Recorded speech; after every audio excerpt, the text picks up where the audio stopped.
Hey there, it's Mary Claire. I'm filming from my recliner because honestly, I am exhausted. It's almost 100 degrees and I've just been out to pick my kid up from work and come back and I'm just exhausted. It's too hot to really do anything, so I'm going to cool off while I make this video so that I can then go to my computer and go ahead and upload this video and work on tomorrow's essay and things like that. So since I'm sitting here in my chair, I thought I would point out that this picture here, this is a piece of my art. It was the first major collage piece I really worked on, and it took months and months because pulling all the pieces together for a collage, it probably seems to most people like it wouldn't take a lot of time, but it really, really does, because each piece is there for a reason.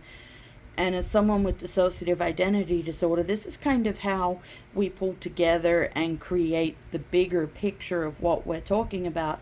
And all of us have our own perspectives on it, and all those perspectives are valid. All of those perspectives happen. And when you put it on the same canvas, you get the story put together in pieces, and you can see what the story is, but it's not, it doesn't flow as well as a painting or, a sketch. So, it's art that makes sense to us, and it works really well for us. We've got so many in, books and on paper that, our therapist thinks maybe we should, put into a coffee table book to sell, but we'll see, because that takes time to sit there and work through that. But I will have some for some of the prints of some of my collages in my Patreon store soon, if anyone wants to order those. But this isn't about the collages, but I did kind of want to show it off since I'm here and you can see it.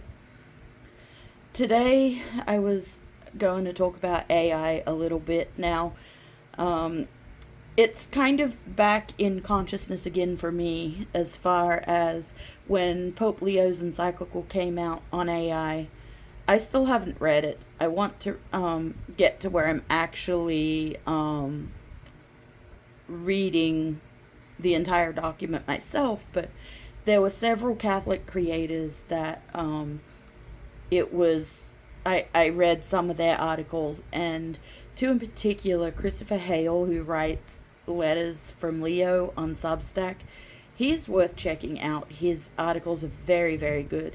And then W. Tyler Allen at St. Anthony's Tongue, he writes about the Catholic mystics. He's also very, very good. And so Christopher has been talking about AI specifically from Pope Leo's encyclical, and W. Tyler Allen has been talking about it just from his own perspective, and how asking the questions about the ethical use of Catholic AI, and pointing out that if they're using a secular model and just adding Catholic content to it, that may not be ethical. And the more he asks some of these companies questions, the less they want to answer those questions.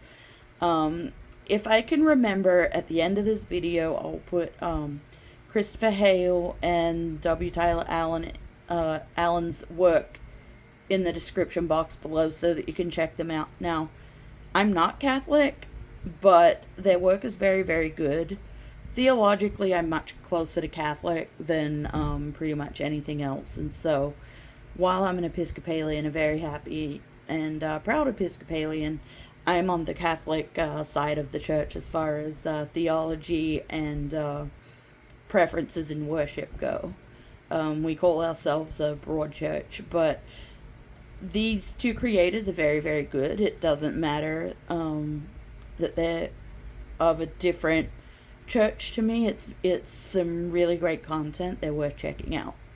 So as far as AI goes, I have a lot of concerns, and I've been trying to sit here and write what I want to write for maybe creating a WordPress website for myself and to advertise copywriting services. Now, I really fucking hate writing copy, but I'm really damn good at it. And so I really need to be making more money. And so I was like, I need to sit here and write some good copy myself, put that on a website.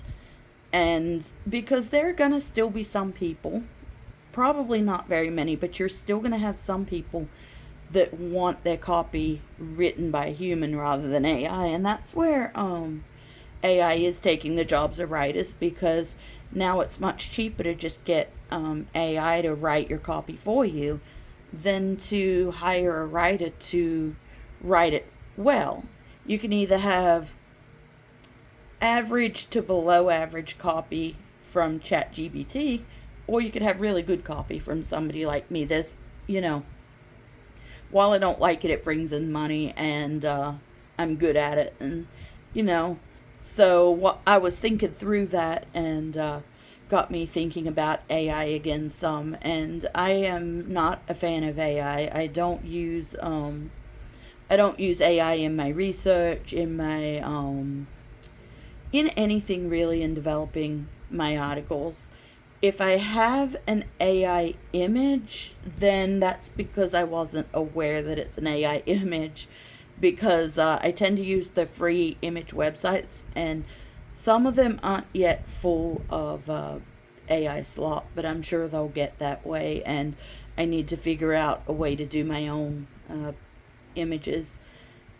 So I've got to figure that out. But if I have something AI like that, it would be because I wasn't aware that it was AI. And I'm getting better at spotting it in pictures now. I can spot it in writing pretty easily, and I can spot it in most pictures and videos pretty easily now. But I still get tricked once in a while. I think most of us do.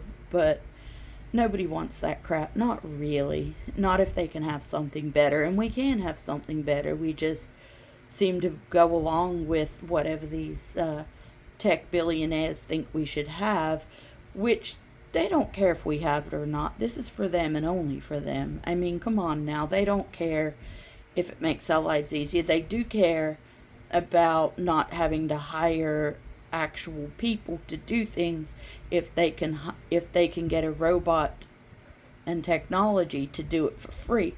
So instead of keeping poverty afloat by oppressing poor people and building their billions on the backs of poor people, they can cut out the poor and just not pay us anything at all, and get the technology to do it all. And I guess that would be better for the bodies of poor people, because it can be really hard on the body when you've got 3 jobs and you still can't make ends meet. But I guess that would be the only blessing here, and it's not a blessing that we need, as far as we need to be making money. We need to have ways to provide for ourselves, and the billionaires would like nothing better than to be able to get all their stuff done for free. They're so stingy and inhumane, and I think that's my main thing with AI. Is I'm not anti-AI just because I don't like the tech. AI is inhumane. It strips our humanity. It takes away creativity, and if humans can't be creative, we lose a whole lot. And those are things that are not worth losing. We need art and music and novels, and this is just how we make sense of our world and tell our stories, and we need to keep doing that. We do not need to let the technology take over. I don't want AI art. In fact, I don't consider AI generated images to be art. There is no artist, and any idiot can sit there and type prompts into ChatGPT and bam, get a picture. Not only does it take no creativity whatsoever, but it's stealing from the creativity of other people. So you have images online that people have made. You have photos, you have drawings, you have art and craft and all kinds of things. And the AI, steals all that to smash something together for somebody else. If you can't make your own art, you don't need to be stealing other people's to make.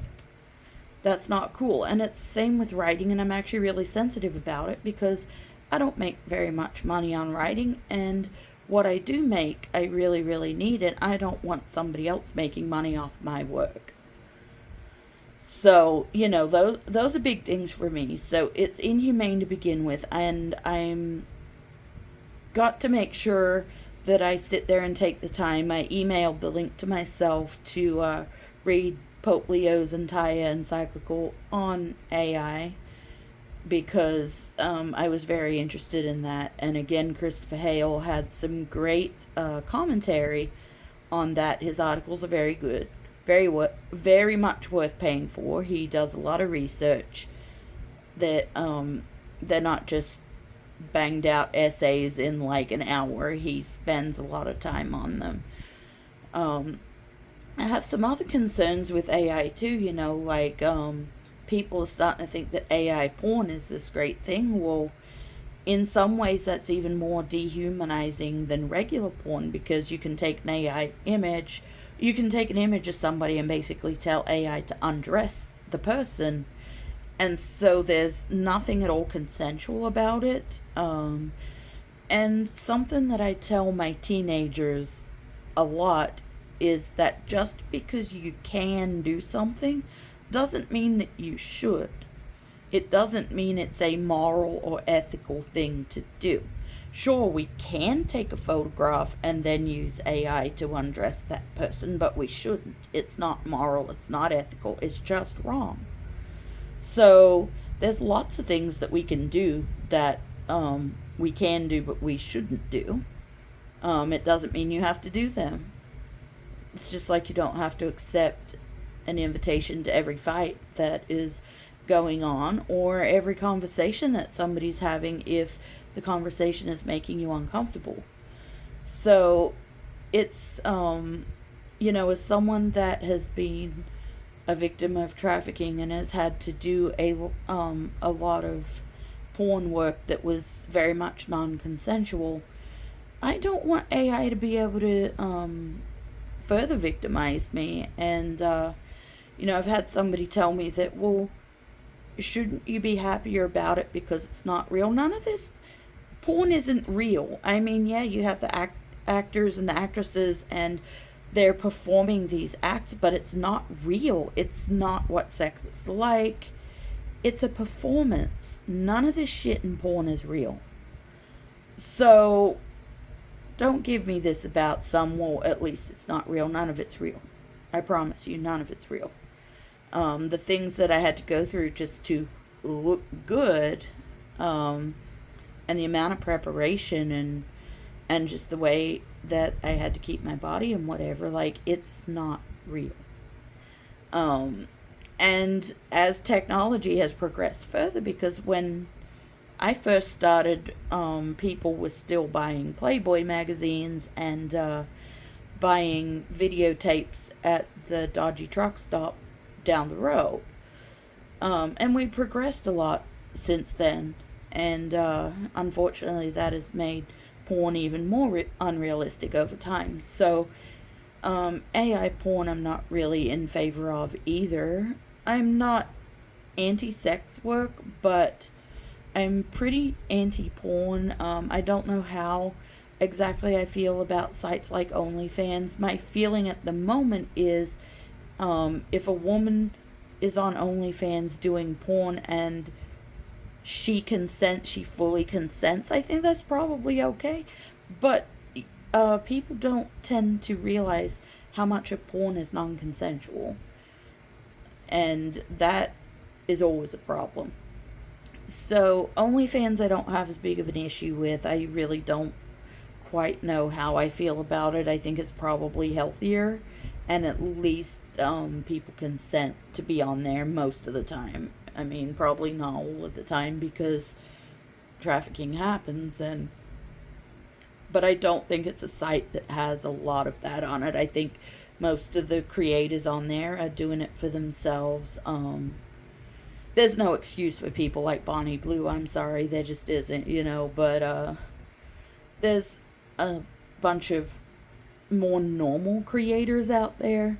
And like I said, again, none of it's real, but there are people that are a lot more normal than people like Bonnie Blue who think that they can have sex with all these college graduates all in one night.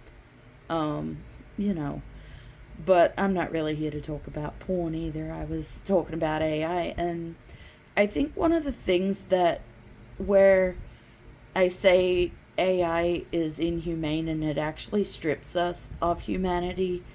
A lot of people at first thought seemed to be really happy about the idea of Elon Musk's Neuralink brain chip. And it seems like a really great idea on the surface. Like, oh yeah, we can put this chip in and it helps heal people and they don't have pain. Well, that sounds great until you know a few more things about it. Those are run via AI. And if Musk can put a brain chip in your brain and it's run via AI, then Elon Musk can put ads in that motherfucker. He can control it himself if he wants to. My concern is we're going to get to a point where the brain chip is the equivalent of the technological equivalent of a demonic possession. And demons, if you invite them in, you're fucked, because they'll come in, they'll accept your invitation. So if you're letting somebody put a brain chip in you, you've consented to that brain chip. You've essentially consented to anything that they feed that chip with. Could be a bunch of ads. They could change the thoughts in your mind. And so that's why I say it's kind of like a possession. And I think it could lead to that because, demons always have new tricks that are really old tricks. I mean, possession is possession. And, as that happens, if you've got a brain chip and somebody else or something else is in control of it, then you're not in control of it. And that takes away the humanity of the person with the chip. If they no longer are able to think their own thoughts and do things without having ads fed into this computer. I don't like those, the idea of those smart glasses or whatever they are either. I don't want glasses on my face that I can look at all this stuff with. Like, damn, I'll just look at my fucking phone. It's crazy. There's no need for me to have, like, these expensive meta glasses when I can just honestly look on my phone. And then, with these glasses, people aren't paying attention and shit happens. And it's like, come on now, do we really need this stuff? And, I've got a child that loves every new piece of tech that comes out. But even she knows how to evaluate, whether this is a good buy and think through the implications of what this is and what it might do. And she's got a bunch of tech that I wouldn't know how to use. And, we keep joking. She's like, Mom, I can't believe that I have to teach you how to do this on your phone. And I'm really, really mad because I just had to switch from an iPhone to a Samsung because my iPhone kept overheating and I did not want to buy a new phone. I like to get a phone and I like to continue to use it because it works. But I couldn't have this one just constantly overheating. And so I traded out the phone. Well, I haven't used Samsung in probably 15 years.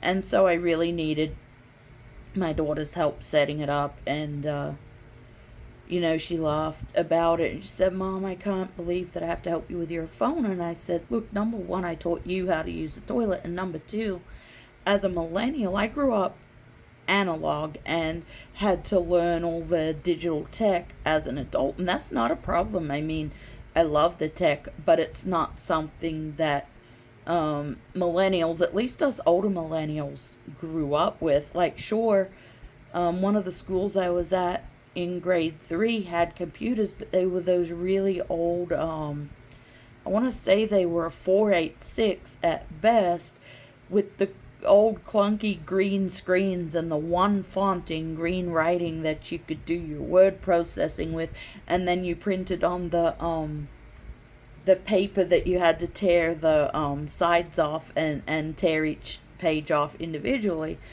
So until then, we didn't really have a computer in my home until I was in year 8 and being homeschooled again. So even then, computer time was very restricted, internet was dial up.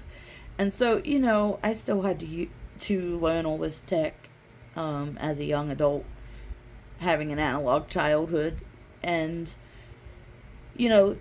tech's great when it's great, and it's not great when it's not great. I really don't see AI as being great for us. It's great for the billionaires. That's why they're developing it. I think there's going to be a lot of political and spiritual consequences that nobody except the billionaires and some of the occult researchers really have thought about yet. The billionaires know exactly what they're doing, and I may or may not talk about that at another time with just the names of things and what they're designed for, and how they relate to demonic entities and whatever. And I'm not, I don't want to be one of those alarmist conspiracy theory people, but when they are naming these things after demons, they know what they're doing.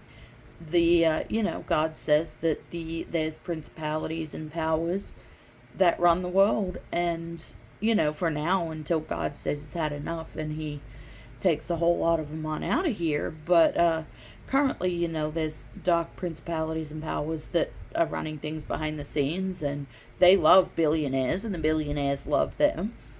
By the way, I always point out when I'm talking about billionaires, there is no ethical billionaire, none, zero, zilch.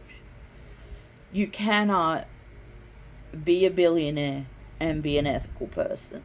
I don't care if it's a pretty white girl like Taylor Swift. You can't be a billionaire without oppression. And nobody needs to hoard that much money, resources, and wealth that they can never use. Elon Musk is the first trillionaire. My question is why? There's no way he can use all that. But yeah, honestly, with Elon Musk, my question is why? There is no way in hell he can go through all those resources that he's hoarded. So why is he hoarding them?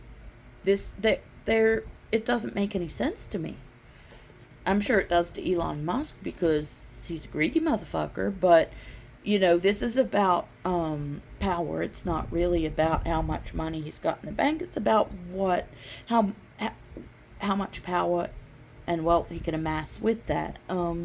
Because wealth is power, and power and wealth kind of go together, and it just, I don't know. He none of it's ethical, none of it's moral, and we don't want to, I don't, and most of the people I know personally don't want to live in a world run by billionaires, but here we are stuck because people love the idea of their robots and their AI and all these things that we don't need, that are taken away from humans. And I guess the thing with me is that, yeah, you don't want to sound all conspiracy theorist, but at the same time, there is some dark shit going on. And I've told people before, as someone that has suffered ritual abuse to the level of what you find in the Epstein files, with the little kids,